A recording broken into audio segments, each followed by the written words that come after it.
시청자 여러분 안녕하십니까? 1월 30일 JTBC 아침엔을 시작합니다. 먼저 오늘 아침 주요 뉴스입니다. 국민의힘 최고위원회가 한동훈 전 대표 제명안을 가결했습니다. 단식 복귀 직후 회의를 주재한 장동혁 대표 체제에서 친한계를 제외한 최고위원 7명이 찬성표를 던졌습니다. 한 전 대표는 우리가 이 당의 주인이라며 반드시 돌아오겠다고 했습니다. 정부가 서울, 수도권 핵심 지역에 모두 6만 가구를 공급하는 대규모 주택 공급 대책을 내놨습니다. 서울 용산 노원과 경기 과천 성남 등 이른바 노른자위 지역이 포함됐습니다. 내년부터 착공에 들어갈 계획입니다. 삼성전자와 SK하이닉스가 나란히 역대 최고 실적을 기록했습니다. 삼성전자는 처음으로 분기 영업이익이 20조 원을 넘겼고 하이닉스는 영업이익률 58%로 업계 최고 수준을 찍었습니다. 인공지능 반도체 수요 폭증에 힘입어 올해도 실적 상승세가 이어질 거란 전망이 나옵니다. 오늘도 강추위가 이어지겠습니다. 아침 최저기온은 서울이 영하 12도 등 중부와 내륙을 중심으로 한파가 계속되겠습니다.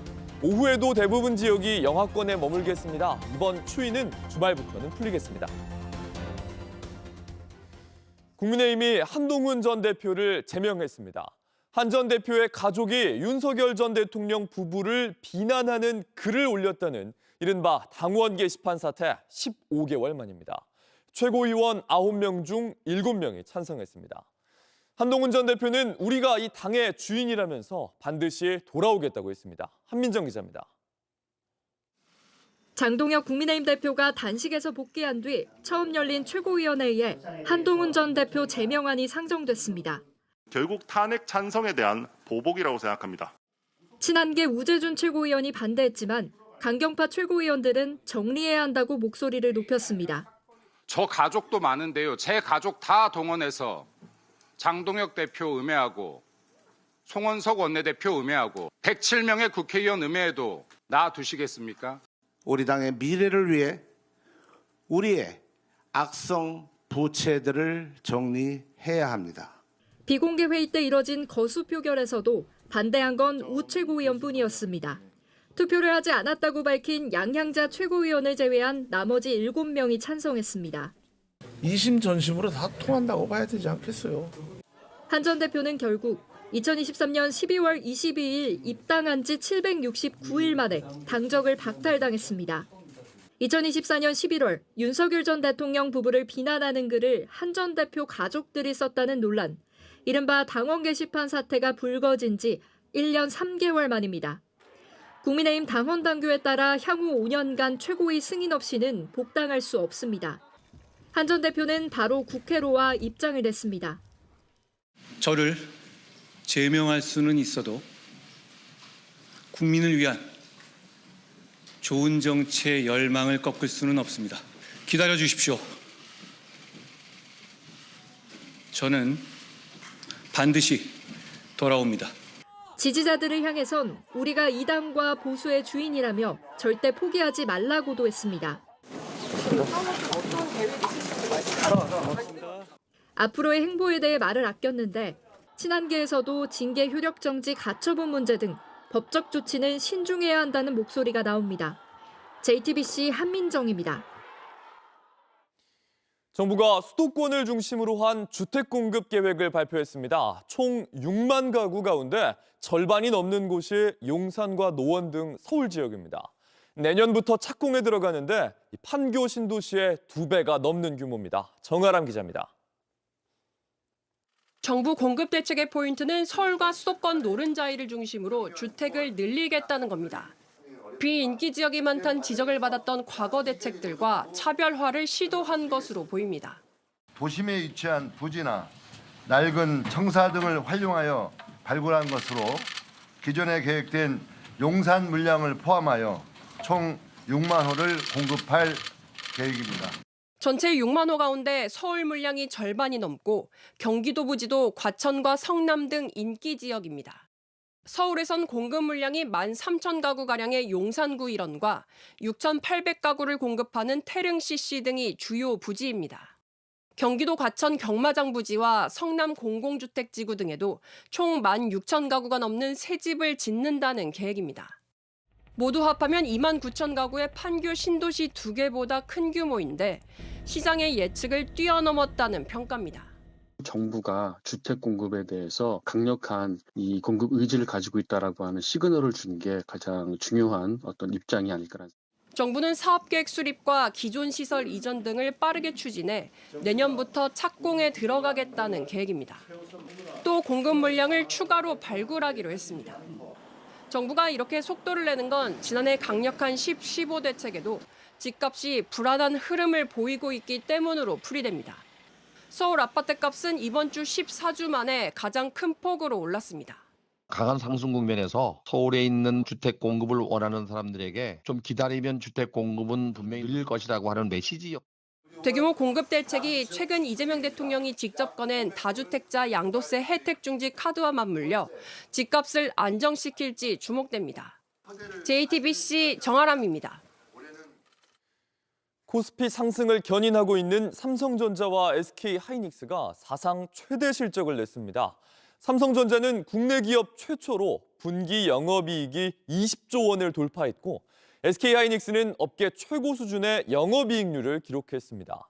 반도체 부문의 성장 덕분인데 폭발하는 인공지능 수요로 올해 실적 규모가 더 커질 거라는 전망도 나옵니다. 임지수 기자입니다.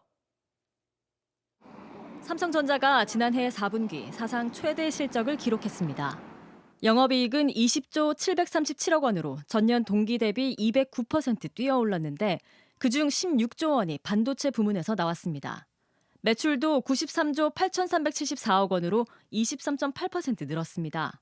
The DS division introduced globally competitive products including HBM4 and DDR7, and some customers summed up our achievements with the idea Samsung is back. SK하이닉스도 역대 최대 실적을 내놨습니다.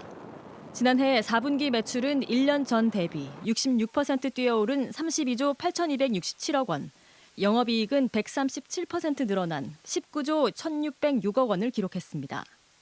영업이익률까지 58%를 찍으며 파운드리 업계 1위인 TSMC까지 제쳤습니다. 두 회사의 실적이 크게 좋아진 건 AI 생태계 핵심으로 자리 잡은 첨단 반도체 HBM 수요가 급증한 데다 메모리 품귀로 범용 D램 가격까지 올랐기 때문입니다. 수요가 폭발적으로 늘고 있어서 이게 캐파가 따라갈 수가 없다라는 거죠. 가격이 상승할 수밖에 없고. 글로벌 빅테크들의 자체 AI 칩 개발 경쟁이 격화되는 것도 성장 동력이 될 전망입니다. 엔비디아에서 구글, 그리고 AMD, 메타 이런 회사들이 AI 반도체를 개발을 했고 쓰고 있습니다. 시장이 커진 거고요. 올해 더 전망을 높게 보고 있습니다. 다음 달 HBM4 양산과 출하를 예고한 삼성전자는 올해 영업이익 180조 원을 올릴 것이란 관측도 나왔습니다. 이 때문에 반짝 슈퍼사이클이 아니라 장기간의 초호황을 뜻하는 메가사이클에 접어들며 올해 실적 상승세가 더 가팔라질 거란 기대가 나옵니다.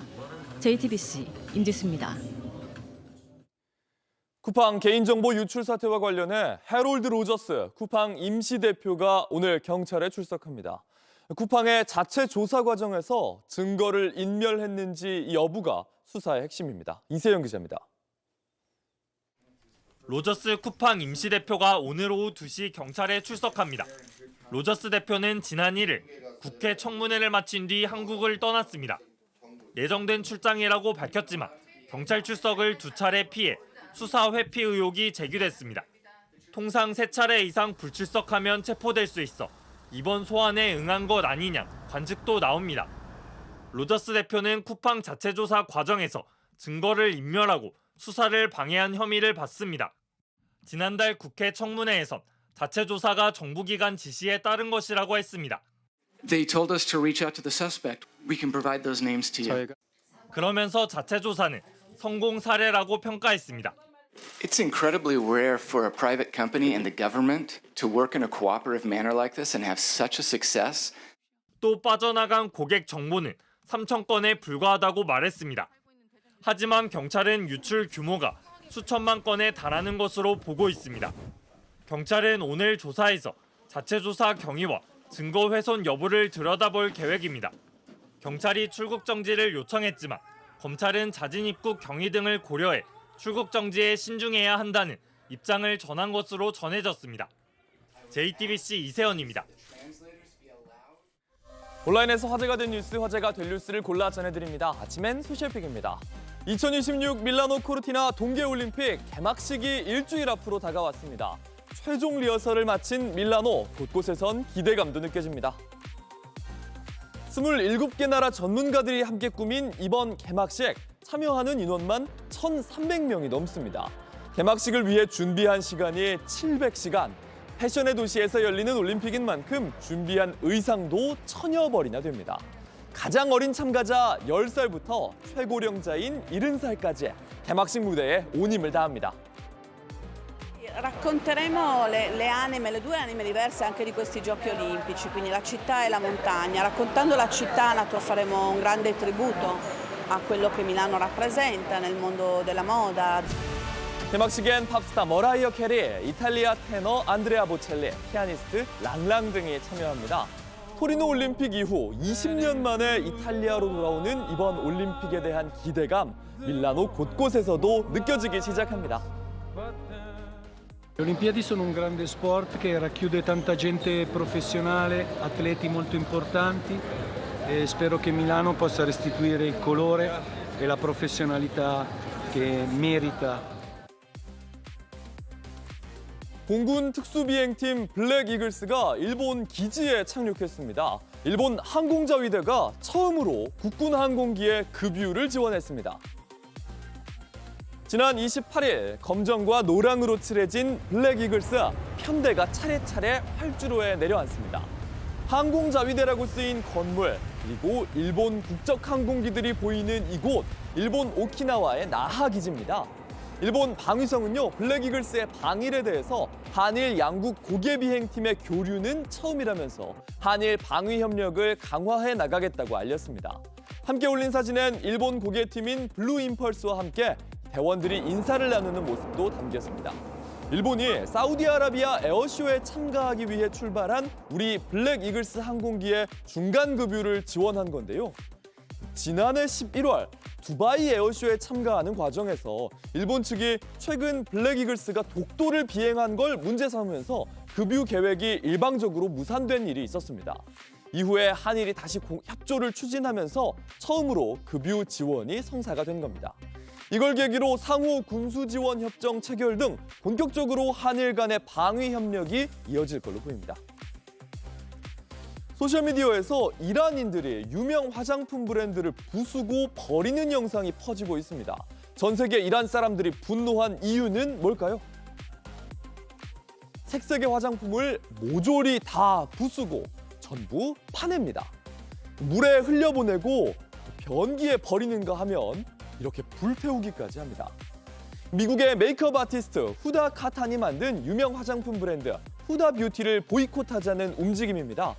창업자인 후다 카탄 자신의 소셜미디어에 트럼프 대통령과 이란의 전 왕세자 사진을 불태우는 시위대 영상을 올렸는데 이란 현 정권을 지지하는 메시지가 아니냐 이런 비판을 불러일으켰습니다. Huda Beauty, you claim you support the Iranian people who are demanding change and risking their lives, but yet you've been posting content that supports or normalizes the brutal regime that is killing them. If you can't support that, then stay silent instead of repeating narratives that helps the regime. 창업자는 자신의 의견일 뿐이라면서 미국에 의한 정권 교체는 두려운 일이다 이런 입장도 밝혔는데요. 화장품 매장에는 구매하기 전에 테러를 지원하는 화장품이라는 걸 생각하라 이런 종이가 붙는 등 반발은 이어지고 있습니다.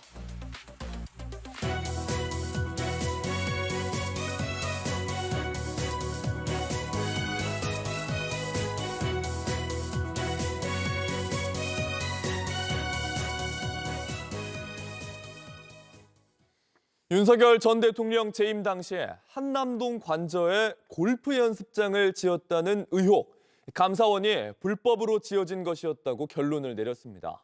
김용현 당시 경호처장은 이 공사를 초소를 조성하는 것처럼 꾸몄는데 고양이들을 위한 전용 방과 1,400만 원대 흰옥기 욕조도 확인됐습니다. 조보경 기자입니다.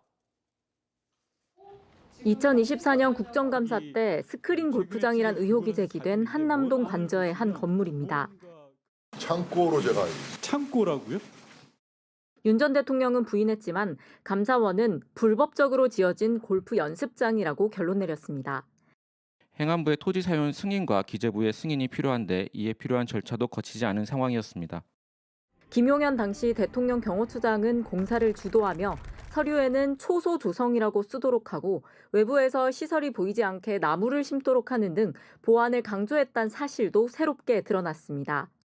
감사원은 현장 조사 때 윤 전 대통령인지는 알 수 없지만 누군가 골프 연습을 위해 공을 타격한 흔적도 발견했다고 했습니다. 또 윤 전 대통령이 적어도 공사에 대한 보고를 받았을 가능성이 크다고 판단했습니다.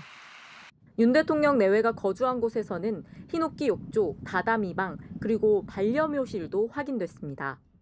감사원 관계자는 캣타워가 설치돼 있는 누가 봐도 반려묘 전용으로 보이는 공간이 있었다고 설명했습니다. 감사원이 확보한 서류에 따르면 캣타워는 약 174만 원, 흰옥기 욕조 공사에는 1,484만 원이 들었고 다다미 공사엔 336만 원이 투입됐습니다. JTBC 조보경입니다. 정부가 고위공직자 362명의 재산을 공개했습니다. 현직 공직자 기준 재산 1위는 530억 원을 신고한 노재헌 주 중국대사였고 이찬진 금융감독원장과 김대진 한예종 전 총장이 뒤를 이었습니다. 최규진 기자입니다. 정부 공직자윤리위원회가 지난해 7월부터 11월 사이 취임, 승진, 퇴임 등 변동이 있었던 고위공직자 362명의 재산을 공개했습니다.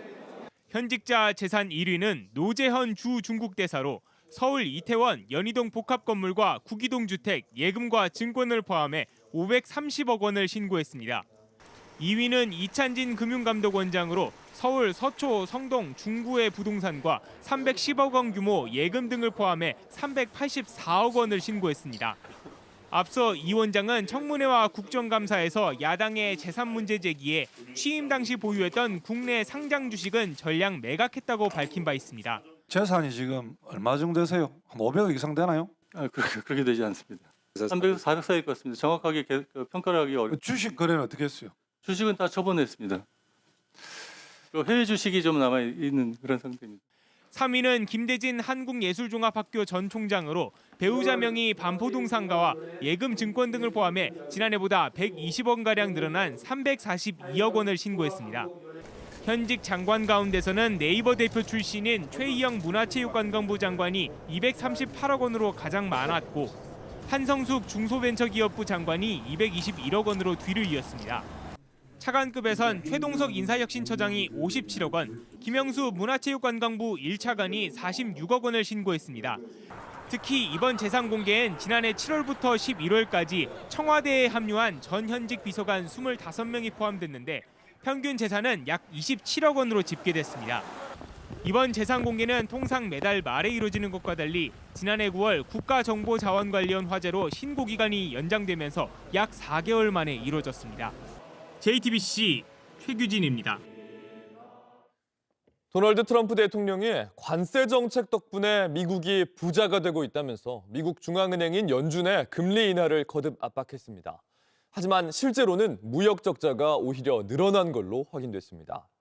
미국 재무부가 한국을 환율 관찰 대상국으로 다시 지정한 가운데 미국의 관세 인상 압박 대응에 나선 김정관 산업통상부 장관은 오늘부터 본격적인 협의에 나섭니다. 로스앤젤레스에서 홍지은 특파원입니다. 트럼프 대통령이 연준의 기준 금리 동결을 비판하며 또 관세 정책을 지켜 세웠습니다. SNS에 펜을 한 번 휘두르기만 해도 수십억 달러가 미국으로 들어온다며 금리를 낮춰야 한다고 주장했습니다. 관세 덕분에 미국 경제가 강력해졌는데 높은 이자를 지불할 이유가 없다는 논리입니다. 이날도 무역 상대국들을 향해 관세 압박을 이어갔습니다. And the tariffs could be much steeper. We've been actually very nice about it. But even being nice about it, we've taken in hundreds of billions of dollars. And honestly, they've given us tremendous national security. 하지만 실제 무역 지표는 정반대 흐름을 보이고 있습니다. 미 상무부에 따르면 지난해 11월 미국의 무역 적자는 568억 달러, 한 달 새 거의 2배 늘었습니다. 증가율 기준으로는 1992년 이후 33년 8개월 만에 최대 폭입니다. 지난해 11월 의약품에 대한 고율 관세가 유예되자 대기하던 물량이 한꺼번에 들어오면서 의약품 수입이 67억 달러 급증했습니다. 여기에 미국 내 AI 데이터 센터 투자 확대로 컴퓨터와 반도체 수입도 늘었습니다. 반면 금 가격 상승세 속 귀금속 수출은 전월 대비 68억 달러 감소했습니다. 결국 지난해 무역 적자는 1년 전보다 오히려 늘어났습니다. 한편 김정관 산업통상부 장관은 오늘부터 미국을 찾아 관세 인상 관련 협의에 나섭니다. 한국 정부가 미국과의 협력 투자 관련해서는 어떤 확고의 변한다든지 그런 건 없기 때문에 특히 쿠팡권은 한미 통상 현안의 본질은 아니라며 미 정부를 납득시키겠다고 했습니다. 정부는 입법과 투자 이행 문제를 중심으로 협의를 이어간다는 방침입니다. 로스앤젤레스에서 JTBC 홍지은입니다. 오늘도 서울이 영하 12도까지 떨어지는 등 춥겠습니다. 바람도 강하게 불어서 체감온도는 더 낮겠습니다. 아침 최저기온은 서울이 영하 12도, 춘천이 영하 15도, 전주가 영하 8도 등 어제보다 더 떨어지겠습니다. 오후에도 중부지방을 중심으로 0도 안팎에 머물면서 춥겠습니다. 이 추위는 주말부터 차츰 풀리겠습니다. JTBC 아침 N을 마칩니다. 다음 주에도 7시 반에 아침을 열겠습니다. 시청해주셔서 감사합니다.